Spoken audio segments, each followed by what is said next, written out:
Good evening students. आज हम पढ़ेंगे ग्रेड 8 स्टैंडर्ड के baseline assessment, complete baseline assessment. इसमें हम पूरी की पूरी हमारी बेसलाइन असेसमेंट कंप्लीट करेंगे, जिसका हमारा पहला क्वेश्चन है। तो चलिए हम बढ़ते हैं हमारे पहले क्वेश्चन की तरफ।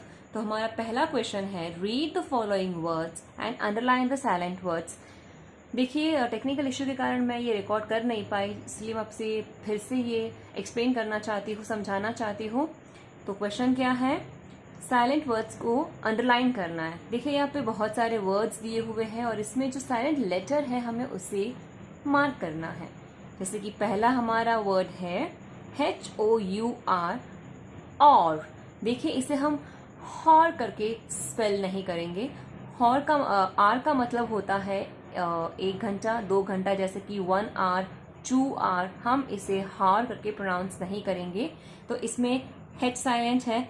फिर आता है ऑनेस्ट। देखिए यहाँ पे भी हम हॉनेस्ट स्पेल नहीं करेंगे, जो कि इंग्लिश ग्रामर के हिसाब से ही गलत है। तो ये भी ऑनेस्ट है और इसके हिसाब से यहाँ पे फिर से हेड साइलेंट है। फिर आता है डॉटर। डॉटर का मतलब होता है बेटी, और यहाँ पे एक साथ जी और एच दोनों ही साइलेंट है। फिर है सीन। सीन का मतलब होता है दृश्य, और इसमें सी साइलेंट है। फिर आता है ब्रिज, और ब्रिज में डी साइलेंट है। देखिए डी साइलेंट है।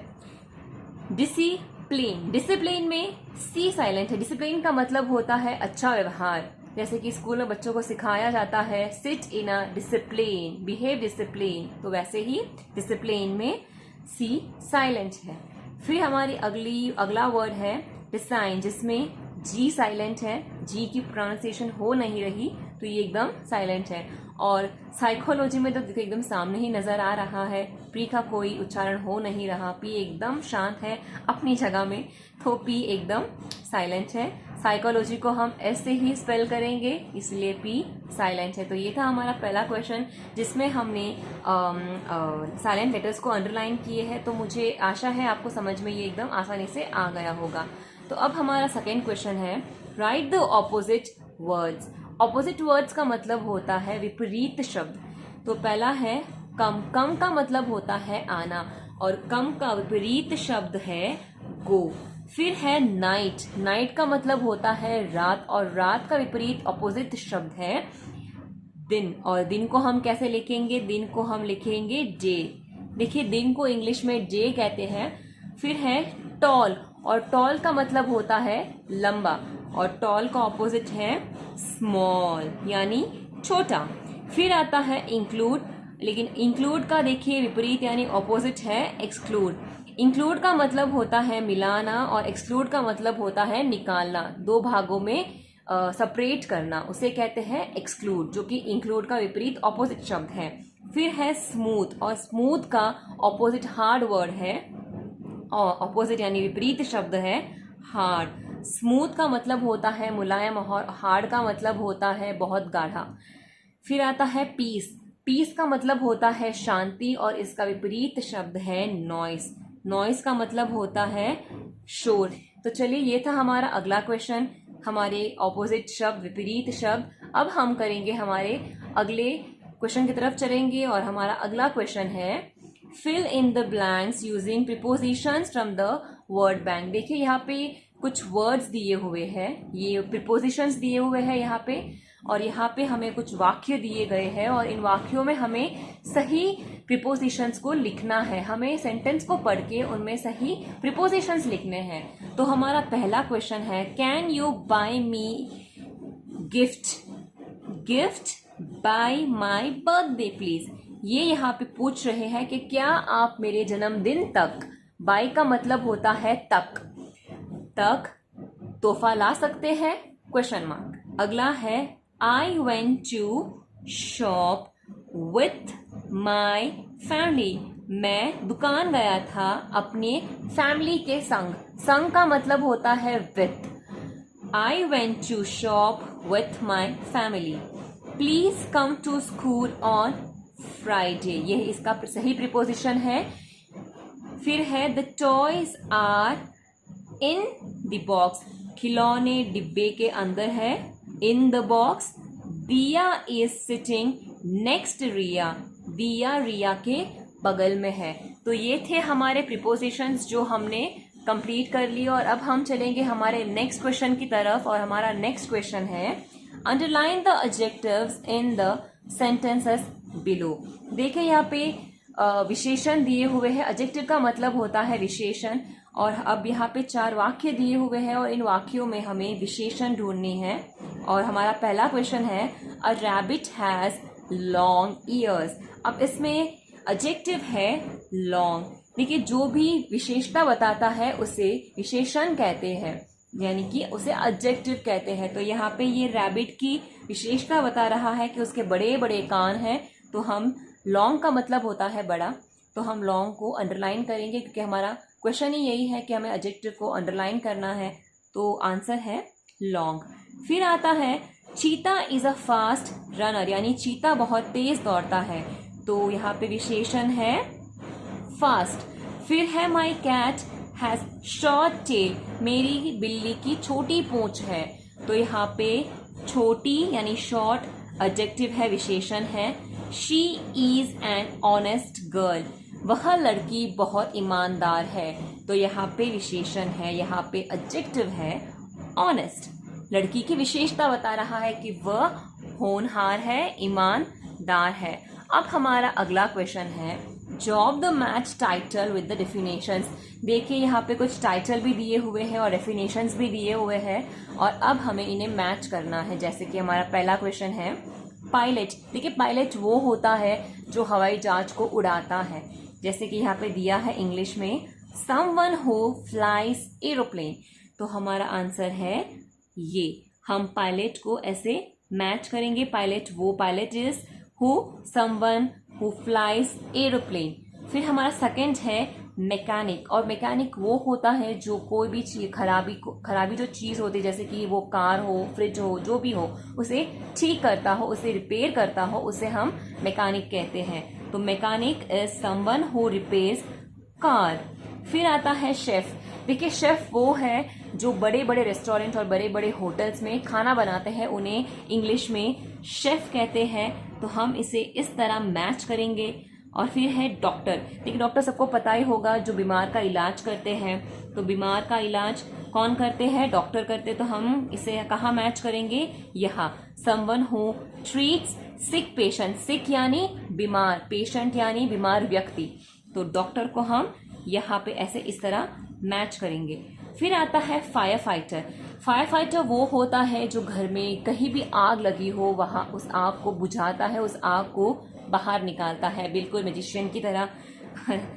फायर फाइटर कहते हैं someone who puts out fire. तो ये थे हमारे match the job title with the definitions. तो अब हम चलते हैं हमारे अगले क्वेश्चन की तरफ, और हमारा अगला क्वेश्चन है, तो चलिए अब हम बढ़ते हैं हमारे अगले क्वेश्चन की तरफ। और हमारा अगला क्वेश्चन है राइट द होमोफोन्स। होमोफोन्स यानी सेम साउंडिंग वर्ड्स, यानी राइमिंग वर्ड्स भी कह सकते हैं। वो वर्ड्स जिसकी धुन सेम हो, जिसका उच्चारण एक हो, उसे कहते हैं homophones, same sounding words for the given words. देखिए यहाँ पे 4 वर्ड्स दिए हुए हैं, और अब हमें इनके सही होमोफोन्स वर्ड्स लिखने हैं। तो पहला है सेल। अब सेल का सेम साउंडिंग वर्ड होगा टेल।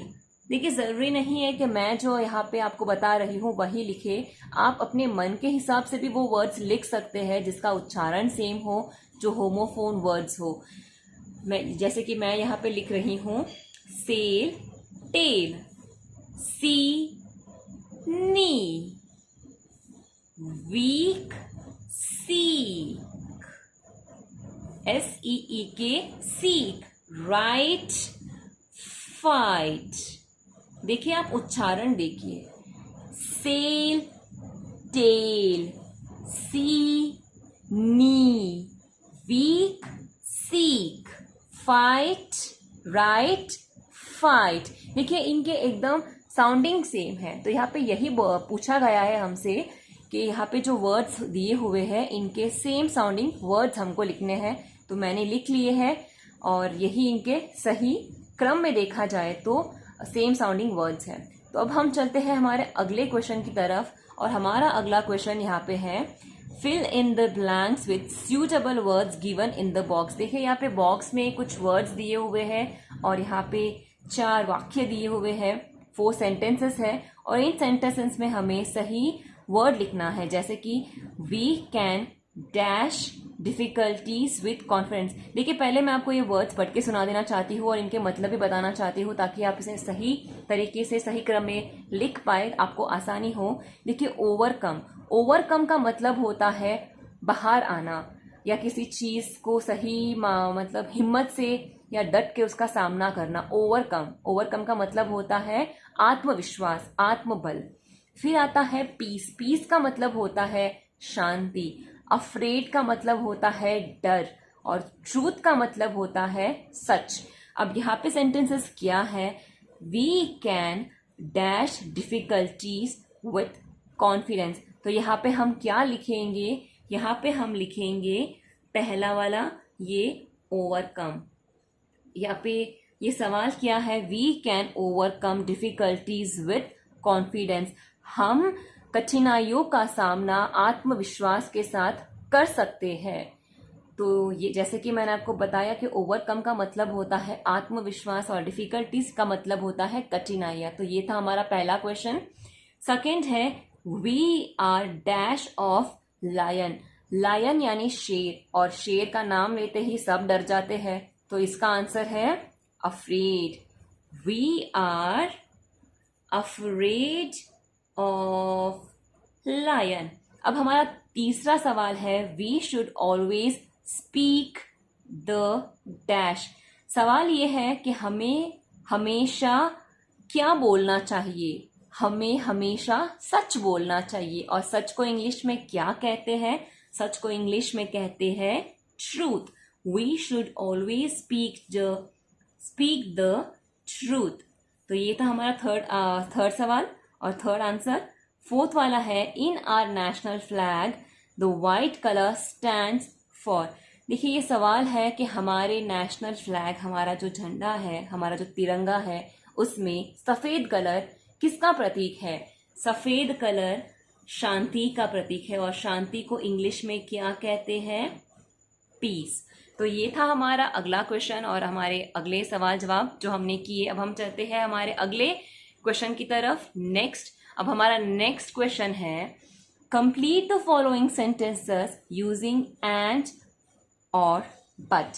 देखिए यहाँ पे 2 सेंटेंस दिए हुए हैं, अब हमें इनको पढ़ना है और इनमें सही से एंड और बट लिखना है। एंड का मतलब होता है और, जैसे कि हम इंग्लिश में हिंदी में कहते हैं सेब और अंगूर, तो इंग्लिश में वो कैसे कन्वर्ट होगा, एप्पल एंड ग्रेप्स, ठीक है। और बट का उदाहरण मैं आपको यही बता दूंगी, यहीं पे आपको सिखा दूंगी ताकि आप समझ जाएंगे। तो पहला है, he ran fast dash miss the train. He ran fast का मतलब होता है वह बहुत तेज दौड़ा लेकिन मिस द ट्रेन, लेकिन ट्रेन तक पहुंच नहीं पाया। तो लेकिन का मतलब इंग्लिश में क्या होता है, लेकिन का मतलब होता है बट। जैसे कि मैंने आपको कहा था कि मैं बट का मतलब इसी में समझाऊंगी। तो बट का मतलब होता है लेकिन, वह तेज दौड़ा लेकिन ट्रेन तक नहीं पहुंच पाया। He ran fast but missed the train. अब हमारा अगला है, I like to play dash my friends like to study. मुझे खेलना पसंद है और मेरे दोस्तों को पढ़ना पसंद है। और जैसे कि मैंने आपको बताया था कि और का इंग्लिश में मतलब है एंड, तो हम यहाँ पे क्या लिखेंगे, हम यहाँ पे एंड लिखेंगे। I like to play and my friend like to study. तो ये था हमारा अगला क्वेश्चन जिसको हमने कंप्लीट कर लिया है। मुझे आशा है कि आप सबको आसानी हो रही होगी समझने में और लिखने में। तो अब हमारा अगला क्वेश्चन है, fill in the blanks with can और कैनॉट। कैन और कैनॉट। देखिए यहाँ पे 2 सेंटेंस दिए हुए हैं। इन सेंटेंसों में हमें सही तरीका से सही सेंटेंस को पढ़ के, जान के और समझ के कैन और कैनॉट का उपयोग करना है। तो हमारा क्वेश्चन है, a zebra dash run but it dash climb the tree. A zebra can, देखिए ज़ीब्रा भाग सकता है, ठीक है, लेकिन वह पेड़ पर नहीं चढ़ सकता। तो उसे क्या कहते हैं? उसे कहते हैं can not. A zebra can run but it can not climb the tree. तो ये है इसका सही आंसर। अगला है my brother can speak English but he cannot speak German. German हमारे भारतीय की भाषा नहीं है, वो बाहर की भाषा है। तो यहाँ पे सवाल ये है कि my brother dash speak English but he dash speak German. इसका आंसर है my brother can speak English. मेरा भाई इंग्लिश तो बोल सकता है, लेकिन मेरा भाई जर्मन बोल नहीं सकता। तो ये भी आपको समझ में आ गया होगा कि कैन और कैनॉट में फ़र्क क्या है और कैन और कैनॉट कहाँ इस्तेमाल होते हैं। तो चलिए बढ़ते हैं हमारे अगले क्वेश्चन की तरफ। और हमारा अगला क्वेश्चन है fill in the blanks with has, are, have. अब हैज़ और हैव, देखिए हैज़ हमेशा जो एक वचन होता है वहाँ पे उपयोग होता है, और हैव जो होता है वो हमेशा बहुवचन में उपयोग होता है। अब आप मुझसे पूछेंगे कि कैसे, हम ये कैसे जाने? तो देखिए चेतन डैश अ कौ। अब देखिए चेतन एक लड़का है, चेतन एक ही लड़का है, और उसके पास एक कौ है। कौ का मतलब होता है गाय।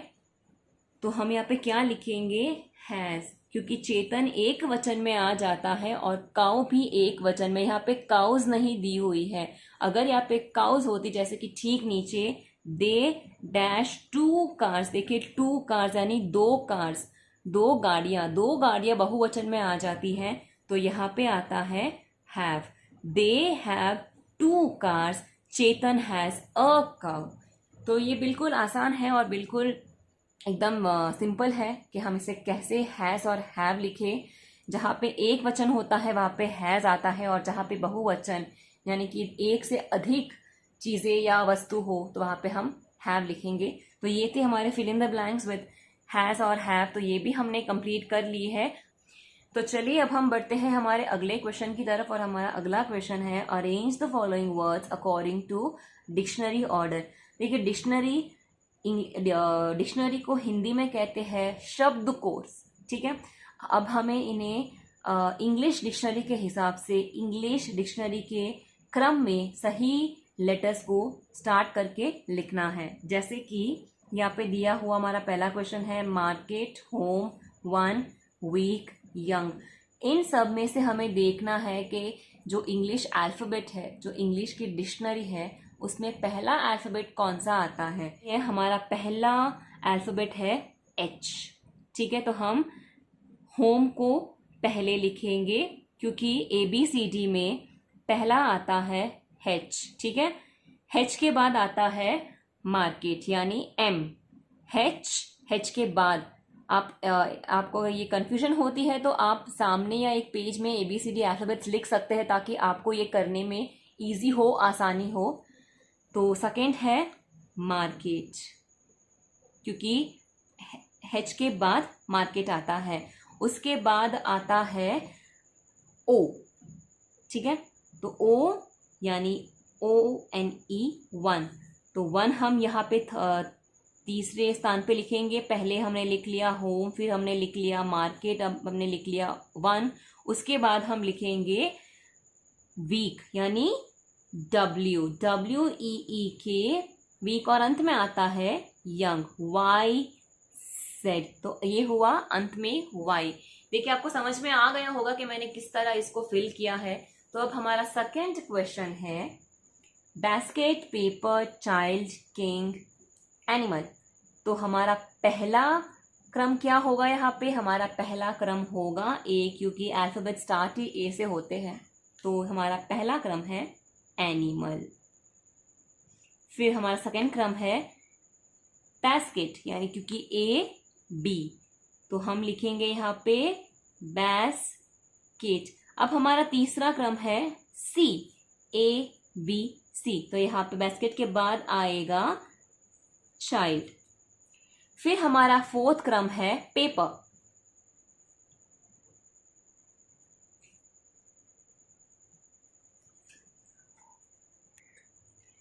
देखिए सॉरी, यहाँ पे भी मैंने एक गलती कर ली है, यहाँ मैंने किंग पे ध्यान नहीं दिया। पहले आता है किंग, चौथे क्रम में आता है किंग, क्योंकि के पहले आता है और फिर आता है पी यानी पेपर। इसीलिए आसानी इसी में है कि आप साइड में ABCD अल्फाबेट लिख ले ताकि आप इनको सही क्रम में आसानी से लिख पाए। तो ये था हमारा 11th क्वेश्चन। अब हमारा 12th क्वेश्चन है find the words, find the silent words. यहाँ पे क्या है, find the words with silent sound and circle them. Find words with silent letter sound and circle them. देखिए यहाँ पे बहुत सारे वर्ड्स दिए हुए हैं और यहाँ पे हमें ढूंढना है कि इनमें साइलेंट लेटर वाले वर्ड्स कौन से हैं। जैसे कि मैं आपको समझाती हूँ, आपको आसानी होगी कि कुड। देखिए कुड में एल साइलेंट है, एल का उच्चारण नहीं हो रहा, तो ये है साइलेंट लेटर, ठीक है। और हमें अब इन्हें हमें क्या करना है, इनको हमें सर्कल करना है। Find words with silent letters sound and circle them. Circle का मतलब होता है उन्हें राउंड अप करना। तो कुड में एल साइलेंट है, ठीक इसी तरह हम जाएंगे अगले वर्ड की तरफ। अगला वर्ड हमारा है वॉक, और वॉक में भी एल साइलेंट है, तो इसको भी हम राउंड अप करेंगे। फिर है HOT हॉट। देखिए हॉट में कोई साइलेंट वर्ड नहीं है, तो हम इसे राउंड अप नहीं करेंगे। इसी तरह सिट में भी कोई वर्ड नहीं है, कोई लेटर नहीं है जो साइलेंट हो, तो हम इसे भी राउंड अप नहीं करेंगे, ये एकदम सही है। लाइफ में भी कोई साइलेंट लेटर नहीं है, होल्ड में भी कोई साइलेंट लेटर नहीं है, तो ये चारों साइलेंट लेटर वाले वर्ड्स नहीं है। फिर हम बढ़ते हैं अगले वर्ड की तरफ और हमारा अगला वर्ड है वुड, और वुड में एल साइलेंट है, तो हम इसे राउंड अप करेंगे। अगला वर्ड है फ्रॉग, फ्रॉग में कोई साइलेंट वर्ड नहीं है, तो ये सही है, ये इसे हम राउंड अप नहीं करेंगे। अब हमारा अगला वर्ड है राइट। राइट में तो पहला लेटर ही साइलेंट है W, तो अब हम इसे राउंड अप करेंगे क्योंकि इसमें W का कोई प्रोनाउंसिएशन नहीं हो रहा, W का उच्चारण नहीं हो रहा, तो हम इसे राउंड अप करेंगे। फिर आता है डाउट। डाउट में देखिए B एकदम साइलेंट है क्योंकि B की कोई आवाज नहीं है, उसका कोई प्रोनाउंसिएशन उच्चारण नहीं है, तो ये बिल्कुल साइलेंट है, तो हम इसे राउंड अप करेंगे। फिर है हेल्प। हेल्प में देखिए सबकी आवाजें आ रही है, HELP हेल्प, तो ये एकदम सही है, इसमें कोई साइलेंट लेटर नहीं है। अगला है लिसन। देखिए लिसन में तो T एकदम साइलेंट है, T की कोई आवाज ही नहीं है, वो बेचारा एकदम खामोश बैठा है, तो इसको हम बिल्कुल राउंड अप करेंगे क्योंकि ये एकदम ही साइलेंट है। T बिल्कुल साइलेंट है क्योंकि इसकी प्रोनाउंसिएशन होती है लिसन। तो ये थे हमारे साइलेंट लेटर वाले वर्ड्स जो हमने राउंड अप कर लिए। अब हम बढ़ते हैं हमारे अगले क्वेश्चन की तरफ और हमारा अगला क्वेश्चन है,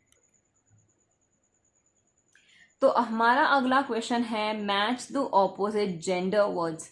देखिए यहाँ पे बहुत सारे वर्ड्स दिए हुए हैं और अब हमें इनमें जो ऑपोजिट जेंडर होते हैं, यानी ऑपोजिट जेंडर का मतलब होता है विपरीत लिंग, उन्हें हमें मैच करना है।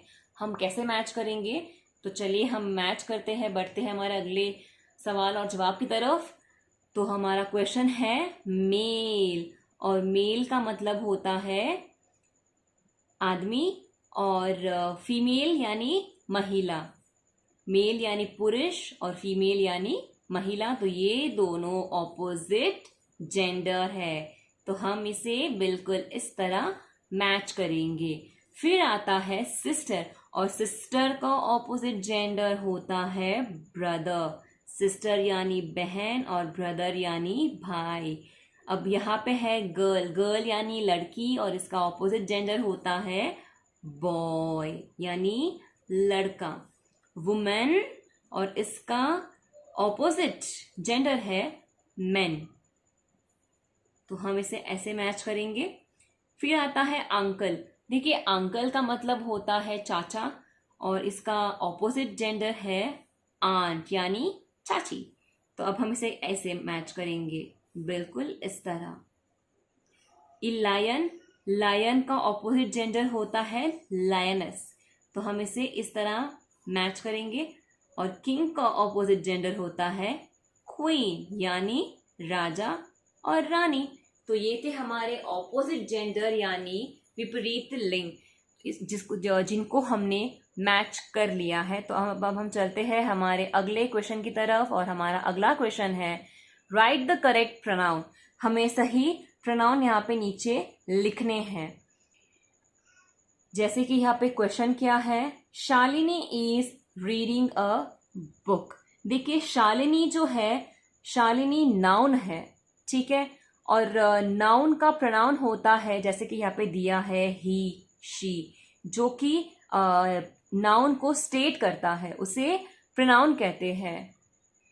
तो यहाँ पे क्या क्वेश्चन क्या है, dash is very intelligent girl.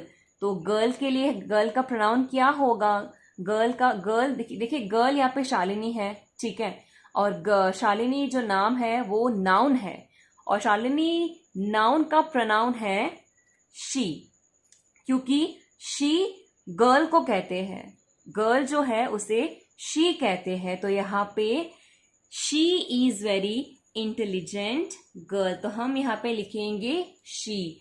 तो इसका प्रोनाउन है, शालिनी का प्रोनाउन है शी।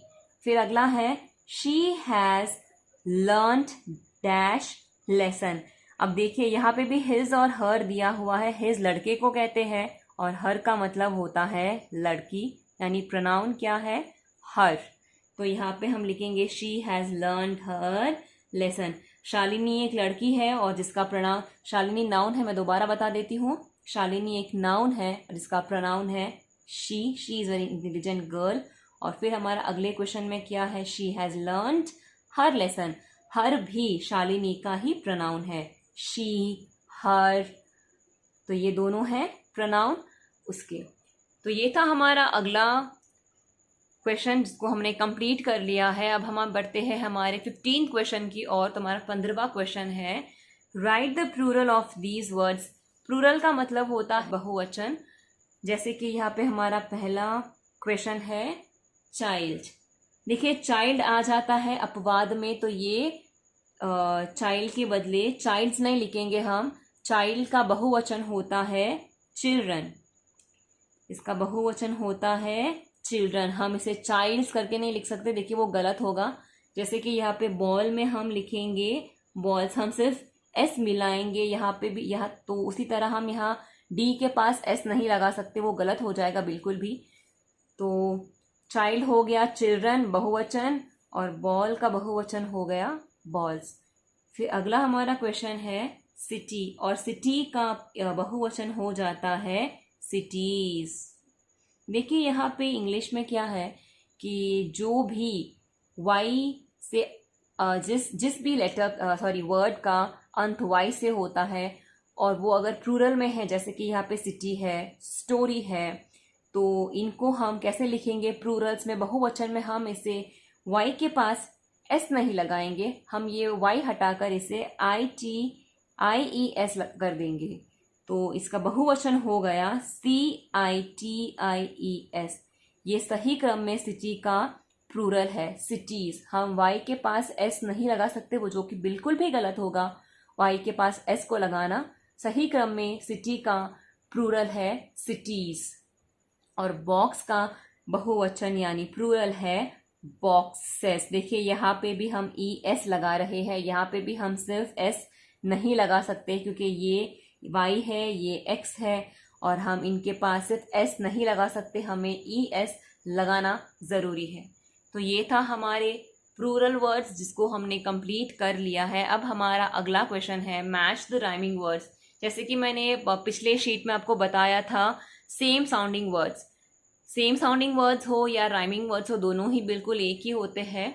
तो यहाँ पे हम कैसे लिखेंगे, कैसे इनको मैच करेंगे, तो सम का राइमिंग वर्ड क्या होगा, यहाँ पे देखिए सम का राइमिंग वर्ड होगा कम, SOME, तो इसका राइमिंग वर्ड होगा COME। पहला वाला हम इसे ऐसे मैच करेंगे। SAY, से का राइमिंग वर्ड होगा रे, RAY, रे, हम इसे ऐसे मैच करेंगे। मस्ट का राइमिंग वर्ड होगा जस्ट, दोनों की स्पेलिंग भी सेम है, सिर्फ पहला लेटर अलग अलग है, तो ये बिल्कुल सामने है। फिर कट का राइमिंग वर्ड होगा हट, इसमें भी स्पेलिंग पूरी की पूरी सेम है, सिर्फ स्टार्टिंग के दो जो लेटर्स है वो अलग अलग है, यहाँ पे सी है, यहाँ पे एच है, और प्रोनाउंसिएशन भी बिल्कुल सेम है, कट, हट।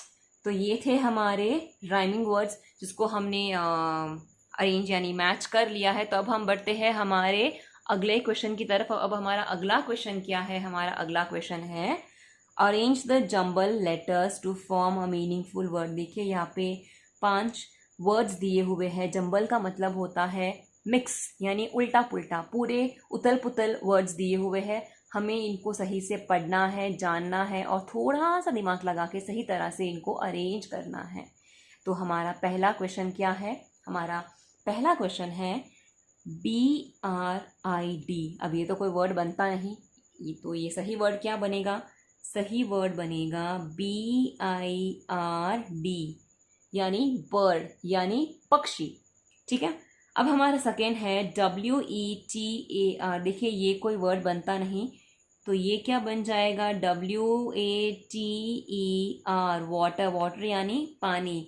फिर नेक्स्ट है MANGO जो कि बन जाएगा MANGO, मैंगो यानी आम। आम तो सबके फेवरेट फ्रूट रहे हैं और रहेंगे। अभी अभी आम का सीजन भी गया है। तो अब हम चलते हैं हमारे अगले क्वेश्चन की तरफ और हमारा अगला क्वेश्चन है OCW। अब देखिए OCW तो कोई वर्ड बनता नहीं, तो इसको हम सही अरेंज करेंगे तो ये क्या बन जाएगा? COW, काउ यानी गाय।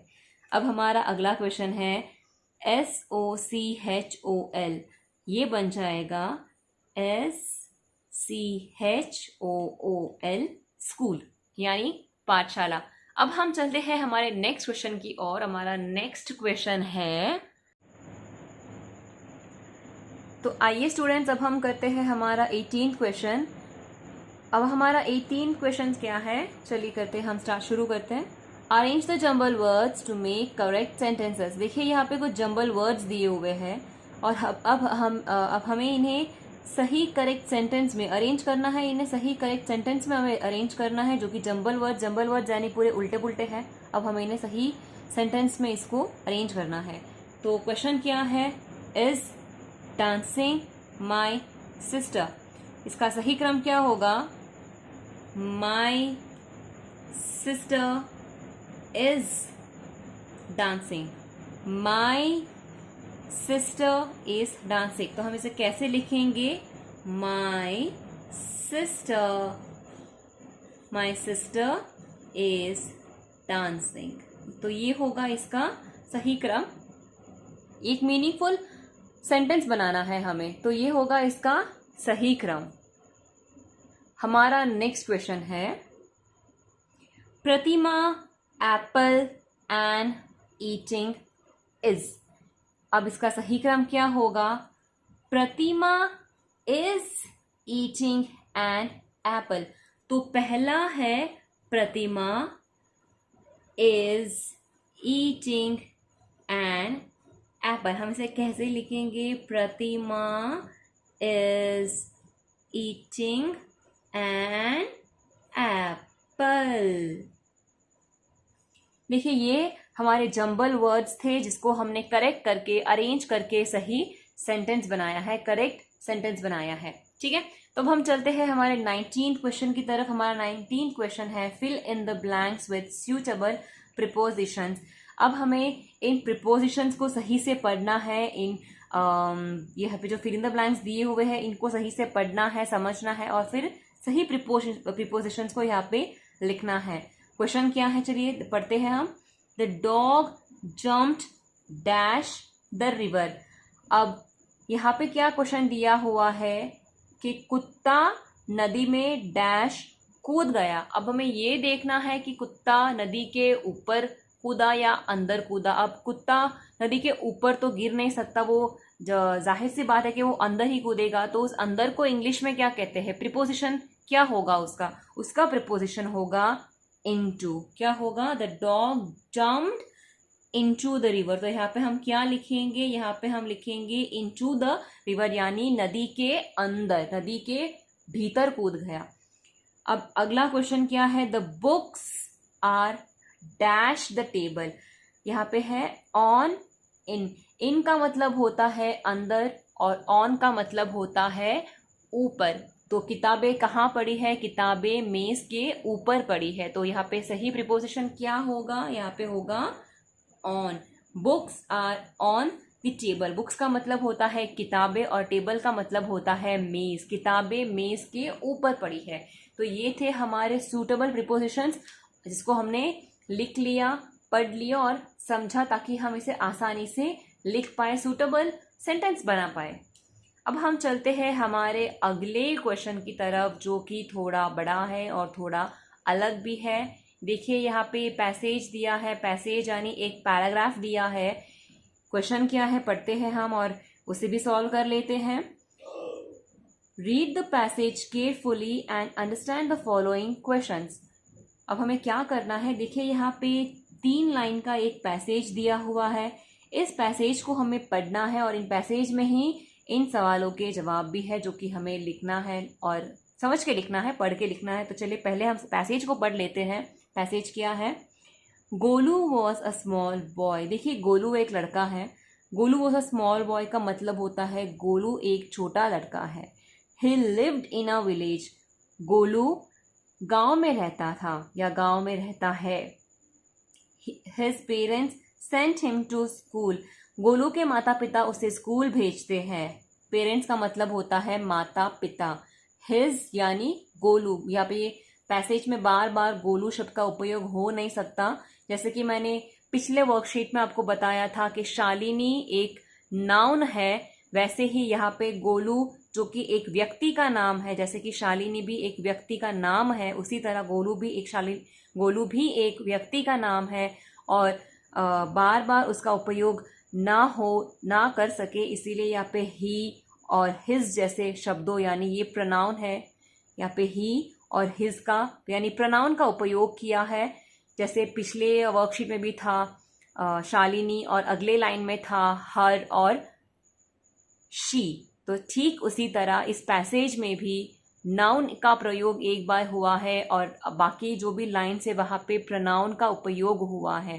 देखिए अगर मेरे बोलने समझाने में कोई गलती हो या चूक हो तो मैं फिर से आपको समझाना चाहूँगी कि ही और हिज का मतलब होता है प्रोनाउन और गोलू जो है, गोलू नाउन है और ही हिज इसे स्टेट कर रहे हैं। ठीक है, तो अब हम चलते हैं हमारे पैसेज की तरफ बिल्कुल भी देरी ना करते हुए।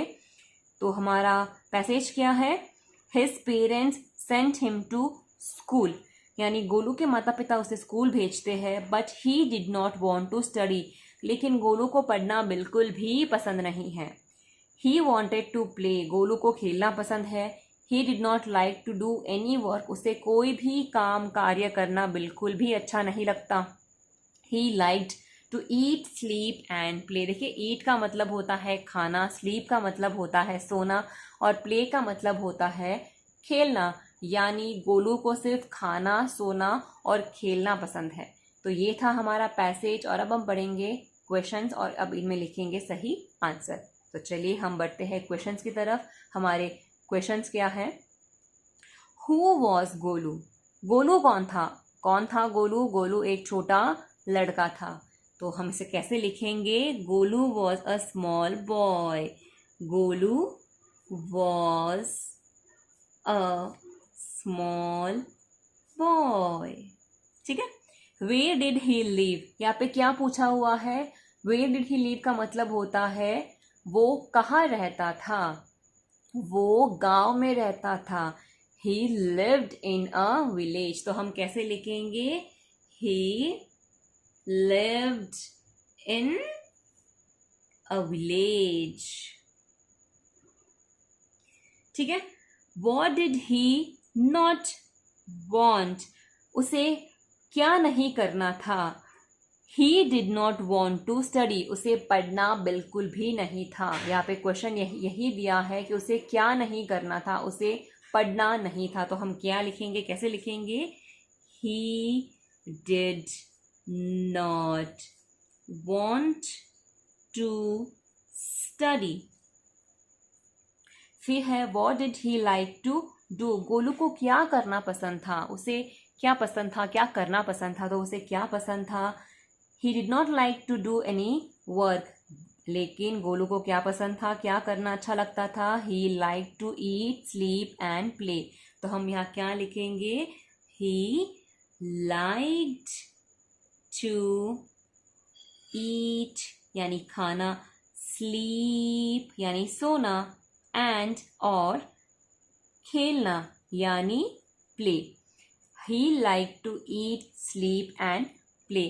तो ये थे हमारा पैसेज, ये हमारा पैसेज था जिसको हमने पढ़ा, जाना, और जो नीचे दिए हुए क्वेश्चंस है इनमें हमने फिल किया। ठीक है, अब हम चलते हैं हमारे अगले क्वेश्चन की तरफ, जो कि लास्ट है इस बेसलाइन असेसमेंट का, इस प्रारंभिक मूल्यांकन का लास्ट क्वेश्चन है। तो वो क्या है, write the meaning in Hindi of the following. देखिए यहाँ पे 4 शब्द दिए हुए हैं जिसका हमें अर्थ लिखना है, लेकिन हिंदी में लिखना है। इंग्लिश में बिल्कुल नहीं लिखना है, इंग्लिश में तो समझना है, लिखना किस में है, हिंदी में है। Write the meaning in Hindi of the following. Parents, अब पेरेंट्स का मतलब क्या होता है, पेरेंट्स का मतलब होता है माता पिता। तो हम इसे कैसे लिखेंगे, ठीक इस तरह, माता पिता। फिर है विलेज, विलेज का मतलब क्या होता है, विलेज का मतलब होता है गांव, जैसे कि मैंने यहाँ पे लिखा है और इस पैसेज में भी है। और प्ले का मतलब होता है खेलना, खेलना। फिर आता है स्लीप, स्लीप का मतलब होता है सोना। तो ये थी हमारी आज की बेसलाइन असेसमेंट 8th स्टैंडर्ड की। मुझे उम्मीद है, आशा है सबको समझ आई होगी और सबने बहुत अच्छी तरीके से इसे जाना होगा। देखिए, अगर आपको हमारी वीडियो अच्छी लगी हो तो प्लीज़ लाइक करें, शेयर करें और सब्सक्राइब करना ना भूलें। Thank you.